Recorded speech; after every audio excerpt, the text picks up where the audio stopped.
आज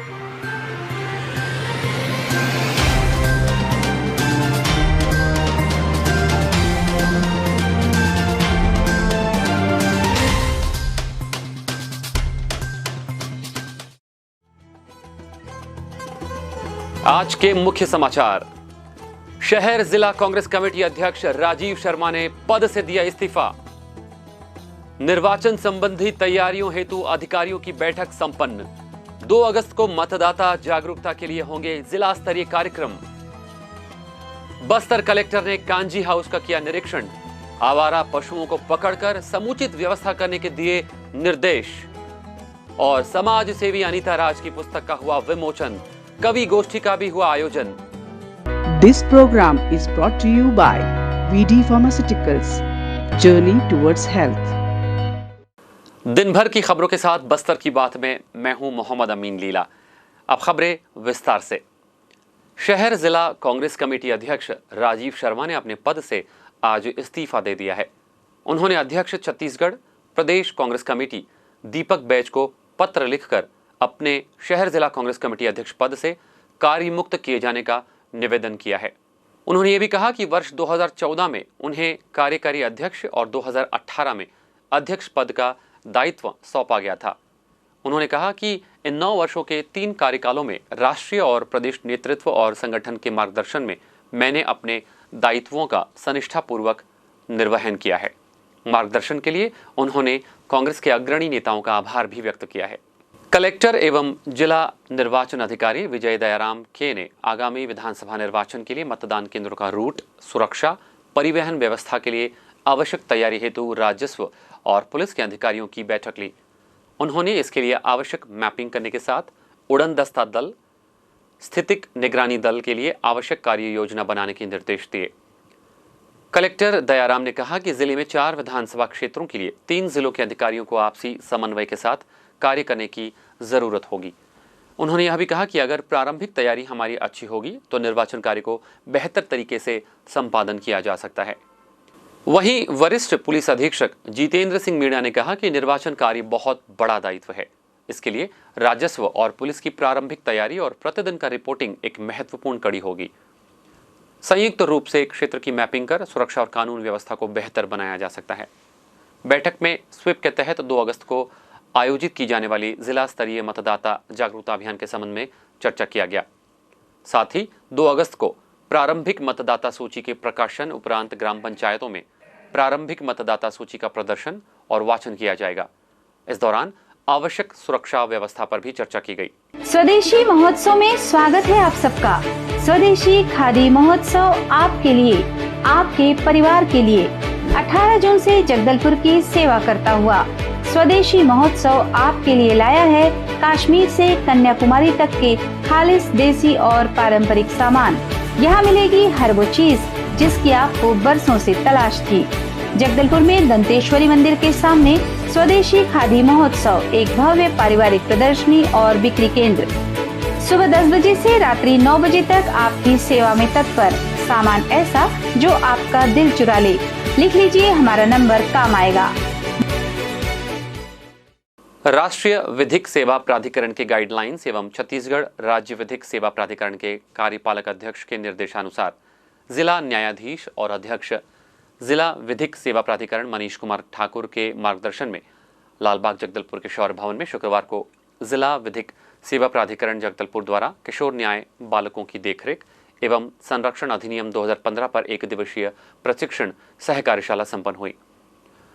प्रशिक्षण सह कार्यशाला में नवीनतम किशोर न्याय बालकों की देखरेख और संरक्षण अधिनियम 2015 पर जानकारी प्रदान करते हुए श्री ठाकुर ने कहा कि अधिनियम के पालन किए जाने में यह प्रशिक्षण कार्यशाला सहायक साबित होगी। इस प्रशिक्षण में सह कार्यशाला में किशोर न्याय बोर्ड के प्रधान मजिस्ट्रेट अनीता ध्रुव ने कहा कि प्रत्येक पुलिस थाने में CWC, JJP, 198 SJUP, जिला विधिक सेवा प्राधिकरण DCPO की आदि की जानकारी चस्पा की जानी चाहिए। साथ ही थाना स्तर पर नियुक्त विशेष बाल कल्याण अधिकारी को विधि का उल्लंघन करने वाले बालक को पकड़े जाने के 24 घंटे के अंदर किशोर न्याय बोर्ड में प्रस्तुत किए जाने की बात कही। उन्होंने यह भी कहा कि बालक को हथकड़ी, जंजीर अथवा बेड़ी नहीं पहनानी चाहिए। बालक को किसी भी प्रकार के दबाव और बल का प्रयोग नहीं करना चाहिए। बालकों के साथ यथास्थिति उपयुक्त चिकित्सकीय सहायता या विशेष शिक्षक की सहायता या ऐसी कोई अन्य सहायता उपलब्ध कराई जानी चाहिए जो बालक के लिए आवश्यक है, और बालक को अपराध स्वीकार करने के लिए बाध्य नहीं करना चाहिए। बालक को किसी कथन पर हस्ताक्षर करने के लिए नहीं कहना चाहिए।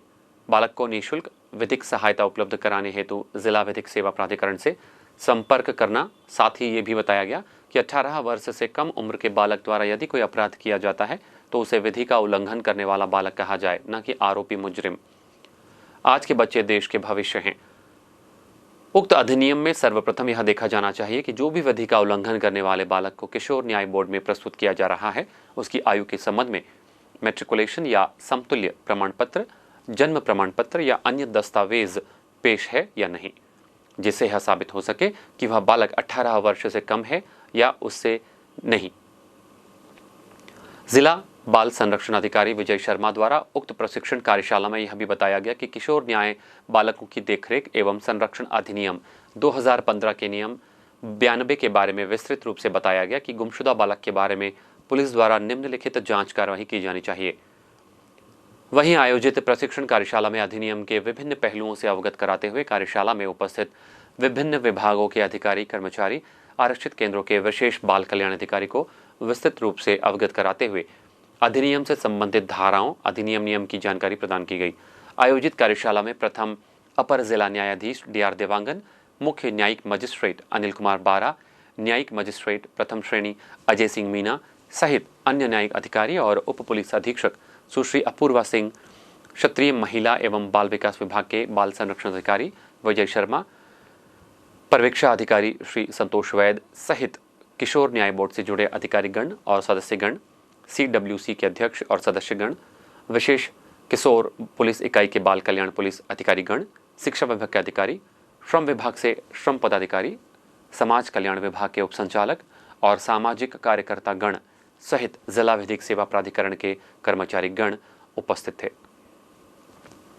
कमिश्नर कार्यालय जगदलपुर में कनिष्ठ सेवा चयन बोर्ड के परीक्षा नियंत्रक पद पर पदस्थ डेप्यूटी कलेक्टर ऋतुराज बिसेन को कबीरधाम जिले में स्थानांतरित होने पर बीते दिन कमिश्नर कार्यालय परिवार ने आत्मिक विदाई दी। इस मौके पर डेप्यूटी कमिश्नर श्रीमती माधुरी सोम ने कनिष्ठ सेवा चयन बोर्ड के माध्यम से संपूर्ण बस्तर संभाग के अंतर्गत तृतीय और चतुर्थ श्रेणी के पदों पर स्थानीय निवासियों की भर्ती प्रक्रिया में परीक्षा नियंत्रक श्री बिसेन के योगदान को रेखांकित करते हुए कहा कि करीब 2000 से अधिक पदों पर पारदर्शिता के साथ भर्ती की प्रक्रिया को नियत समयावधि में पूरा करना एक चुनौती होने के बावजूद इस महत्वपूर्ण दायित्व को श्री बिसेन ने कुशलतापूर्वक निर्वहन किया। वे अन्य पदों पर सेवाएं देकर अपनी प्रशासनिक दायित्वों का बखूबी निर्वहन किया। इस मौके पर कमिश्नर कार्यालय परिवार के अन्य सदस्यों ने भी अपने विचार साझा करते हुए श्री बिसेन के साथ समन्वित ढंग से निष्पादित कार्यों को रेखांकित किया। इस अवसर पर कमिश्नर कार्यालय परिवार द्वारा श्री बिसेन को पुष्प गुच्छ भेंट कर स्वागत किया गया और कार्यक्रम के अंत में स्मृति चिन्ह देकर उनका सम्मान किया गया। कार्यक्रम का संचालन एवं आधार प्रदर्शन वरिष्ठ कर्मचारी किशोर जाधव ने की। इस दौरान कमिश्नर कार्यालय परिवार के सभी अधिकारी कर्मचारी मौजूद थे। Swadeshi Khadi Festival welcomes you and your family to their exclusive exhibition from June 18th onwards in front of Danteshwari Temple, Jagdalpur, where you can find all special and unique items of your family needs under one roof. Come explore and shop indigenous and exceptional products with a traditional touch from all states of India, which will steal your heart for sure. For more details, contact 9300-035-634, 700-619095 and 7081-890396. Every day from 10 a.m. to 9 p.m. in front of Danteshwari Temple. Bastar collector Vijay Dayaram ने शनिवार को जगदलपुर शहर के धर्मपुरा और कुम्हारपारा में निर्माणाधीन शहरी प्राथमिक स्वास्थ्य केंद्र का निरीक्षण किया। साथ ही बाबू सेमरा स्थित स्वच्छ सेंटर का भी जायजा लिया। इस मौके पर बस्तर कलेक्टर ने स्कूल के स्वास्थ्य केंद्र के कार्य को जल्द पूर्ण करने के निर्देश दिए। साथ ही निर्माण कार्य में गुणवत्ता का ख्याल रखने कहा। उन्होंने निर्माण एजेंसी को दोनों भवनों को दिए समय सीमा में कार्य को नहीं करने के लिए नाराजगी जताई। वहीं कलेक्टर ने अस्पताल के आसपास फैले निर्माण सामग्री को व्यवस्थित रखने के लिए निर्देशित करते हुए नालियों की सफाई करवाने कहा। इसके बाद कलेक्टर ने बाबू सेमरा स्थित स्वच्छ सेंटर मटेरियल रिकवरी फैसिलिटी का निरीक्षण किया। सेंटर के अधिकारियों से संस्था द्वारा की जा रही गतिविधियों का जायजा लिया। उन्होंने यह भी कहा कि सेंटर को सस्टेनेबल मॉडल के रूप में विकसित कर संस्था से जुड़े समूह की महिलाओं को सतत रोजगार देते हुए लाभांश की राशि भी देने की बात कही। इस दौरान संस्था से जुड़ी महिलाओं से भी उन्होंने चर्चा की। विगत दिनों बस्तर पुलिस द्वारा बस्तर जिले में निवासरत स्थानीय लोगों से अनुरोध किया गया था कि बस्तर पुलिस के द्वारा जारी किए गए मकान किराएदार सत्यापन फॉर्म को सही ढंग से भरकर संबंधित थानों में जमा कराया जाए। इस आग्रह पर बस्तर जिले में निवासरत मकान मालिकों द्वारा सराहनीय पहल की गई। अब तक कुल 1508 मकान मालिकों द्वारा उनके मकान में निवासरत किराएदारों का किराएदार सत्यापन फॉर्म में किराएदार का नाम, पता, स्थायी पता और उनका आधार कार्ड सहित परिवार के सभी सदस्यों के नाम इत्यादि अन्य जानकारी भरकर अपने संबंधित थानों में जमा करा दिया गया है। किराएदारों के सत्यापन को इसलिए आवश्यक बताया गया है क्योंकि निवासरत किराएदार किसी दूसरे जिले या राज्य में कहीं कोई अपराध घटित कर इस जिले में आपके मकान में अपनी पहचान छुपाकर रह रहा हो सकता है कि मकान में निवासरत किराएदार किसी अन्य जिले या राज्य में उसके विरुद्ध किसी अपराध में कोई गिरफ्तारी वारंट या स्थायी गिरफ्तारी वारंट जारी हुआ हो। इससे पुलिस को अपराधियों तक पहुंचने में और आपराधिक घटनाओं को रोकने में मदद मिलेगी। जिन्होंने मकान किराएदार सत्यापन फॉर्म नहीं भरा है उनसे शीघ्र जमा करने की अपील बस्तर पुलिस ने की है। शहर की समाज सेवी अनीता राज द्वारा रचित संस्मरण संग्रह मेरी विदेश यात्राएं का विमोचन शनिवार को स्थानीय बस्तर चेंबर ऑफ कॉमर्स के सभागार में किया गया। इस समारोह में मुख्य अतिथि के रूप में उपस्थित थे पद्मश्री धर्मपाल सैनी जी। इस मौके पर बड़ी संख्या में साहित्यकारों ने अनीता राज द्वारा लिखित पुस्तक की प्रशंसा की। अवध किशोर शर्मा, हिमांशु कुमार झा, जगदीश चंद्र दास, मदन आचार्य और मिलाचार्य, सनत जैन ने पुस्तक की समीक्षा की। पुस्तक में लिखे गए अनुभवों और संस्मरण को लेकर साहित्यकारों ने अपने अपने विचार प्रकट किए। सड़कों पर आवारा पशुओं के कारण हो रही दुर्घटनाओं को रोकने हेतु की जा रही गतिविधियों के तहत पकड़े गए जानवरों को रखे परपा स्थित कांजी हाउस का कलेक्टर विजय दयाराम ने शनिवार को औचक निरीक्षण किया। इस दौरान कलेक्टर ने कहा कि सड़कों में मिलने वाले आवारा पशुओं को पकड़ने की कार्रवाई करें, पशुओं के मालिकों से जुर्माना वसूल भी करें। यदि पशु दोबारा पकड़ा जाता है तो उसका दोगुना जुर्माना भी लगाया जाए। कलेक्टर ने कहा कि सड़क में पशुओं को हटाने और उनकी समुचित खाने पीने रहने की व्यवस्था के अलावा कांजी हाउस में आवश्यक व्यवस्था, पानी, चारा और परिसर की साफ सफाई की बात कही। नगर निगम आयुक्त के.एस. पैकरा ने कहा कि सड़कों पर आवारा पशुओं के कारण हो रही दुर्घटनाओं को रोकने के लिए निगम द्वारा नोडल अधिकारी नियुक्त किए गए हैं। कांजी हाउस में जहां पर पशु मालिक अपने पशुओं को लेने पहुंचे, उनकी पूरी जानकारी लेकर उनसे जुर्माना वसूला गया। पशुधन विकास विभाग के अधिकारियों ने बताया कि पशुओं को रेडियम लगाने और पहचान टैगिंग करने के लिए जिले में 10 दल बनाए गए हैं। बस्तर पुलिस अधीक्षक, नगर पुलिस अधीक्षक के मार्गदर्शन और निर्देशानुसार क्षेत्र में चोरी, डकैती, लूट, अवैध क्रियाकलाप और संदिग्ध व्यक्ति पर निगरानी की रोकथाम के लिए पूरे प्रयास किए जा रहे हैं। कुछ हद तक तो पुलिस सफल भी हुई है, लेकिन अपराधों पर नियंत्रण पाने की दिशा में शनिवार को पुलिस ने 24 घंटे के अंदर स्कूटी चोरों को गिरफ्तार कर लिया। ग्राम सेमरा स्थित फैब्रिकेशन वर्कशॉप से चोरी के आरोपी सतनाम सिंह पिता दीवान से, जो कि पंजाब अमृतसर का रहने वाला है, वर्तमान में नगरनार में किराए के मकान में रहता है, और दूसरा आरोपी अड़ावाल राजू निवासी मोहम्मद इम्तियाज को गिरफ्तार कर न्यायिक हिरासत में भेज दिया गया है। विभिन्न शासकीय संगठन की मांग के अनुरूप आखिरकार छत्तीसगढ़ सरकार द्वारा केंद्र सरकार के बराबर 42% महंगाई भत्ते की घोषणा कर दी गई है, जिससे शासकीय कर्मचारियों को बहुत कुछ राहत मिली है। लेकिन वहीं पेंशनरों के साथ सरकार ने दगा कर दिया। पेंशनरों की अवहेलना करने से पेंशनरों में रोष व्याप्त है। वहीं सबने मांग की है कि बकाया 9% महंगाई राहत की घोषणा राज्य सरकार करे और केंद्र द्वारा दिए तिथि से महंगाई भत्ते की घोषणा करे और एरियर्स राज्य सरकार पेंशनरों के खाते में जमा करे। यह बातें राज्य पेंशनर महासंघ के अध्यक्ष रामनारायण ने प्रेस को जारी बयान में कहा। उन्होंने यह भी कहा कि यह कैसी विडंबना है कि एक और सरकार ग्रामीण आवास न्याय योजना, शहरी विकास योजना और किसान न्याय योजना जैसे जनहितैषी योजना को चलाकर लोकप्रियता बटोर रही है, तो वहीं दूसरी ओर बुजुर्ग पेंशनरों के साथ भेदभाव किया जा रहा है।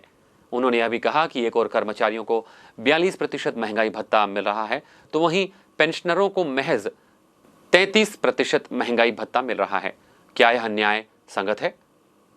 सरकार पेंशनरों के धैर्य की परीक्षा न ले। 26 जून को व्यापम ने महिला और बाल विकास विभाग के अंतर्गत पर्यवेक्षक के 440 पदों पर भर्ती हेतु विज्ञापन निकाला था। सीधी भर्ती के तहत 220 पद थे, वहीं परिसीमित भर्ती की भी 220 पद थे। परिसीमित भर्ती में आंगनबाड़ी केंद्रों में कार्यकर्ताओं के रूप में 5 वर्षों तक का कार्य अनुभव प्राप्त कर चुकी महिला कार्यकर्ताओं को ही पात्रता दी गई थी। पर इसमें भर्ती के लिए आंगनबाड़ी कार्यकर्ताओं की आयु सीमा 45 वर्ष निर्धारित की गई थी, जिसके खिलाफ आंगनबाड़ी कार्यकर्ता संघ की प्रदेश अध्यक्ष पद्मावती साहू ने रिट दायर की थी। उच्च न्यायालय बिलासपुर में दायर इस याचिका के परिचालन में अब 5 वर्ष का अनुभव रखने वाली 45 वर्ष से अधिक आयु की आंगनबाड़ी कार्यकर्ता निर्धारित अंतिम अवधि तक पर्यवेक्षक पद के लिए आवेदन कर सकती हैं। आज शनिवार को मुहर्रम की 10वीं तारीख है। यह दिन यौमे आशुरा के तौर पर मनाया जाता है। यह दिन नेकियों का दिन कहलाता है। आज शहर के चौक चौराहों पर विभिन्न संगठनों के द्वारा शरबत वितरित किया गया और शाम को ताजिए भी निकाले गए। आइए चलते चलते एक बार फिर से नजर डालते हैं आज की हेडलाइंस पर। आज के मुख्य समाचार। शहर जिला कांग्रेस कमेटी अध्यक्ष राजीव शर्मा ने पद से दिया इस्तीफा। निर्वाचन संबंधी तैयारियों हेतु अधिकारियों की बैठक संपन्न। 2 अगस्त को मतदाता जागरूकता के लिए होंगे जिला स्तरीय कार्यक्रम। बस्तर कलेक्टर ने कांजी हाउस का किया निरीक्षण। आवारा पशुओं को पकड़कर समुचित व्यवस्था करने के दिए निर्देश। और समाज सेवी अनीता राज की पुस्तक का हुआ विमोचन। कवि गोष्ठी का भी हुआ आयोजन। बस्तर की बात में आज बस इतना ही। कल आपसे फिर होगी मुलाकात कुछ और ताजा तरीन खबरों के साथ। तब तक के लिए हमें दीजिए इजाजत। नमस्कार। This program was brought to you by VD Pharmaceuticals. Journey towards health.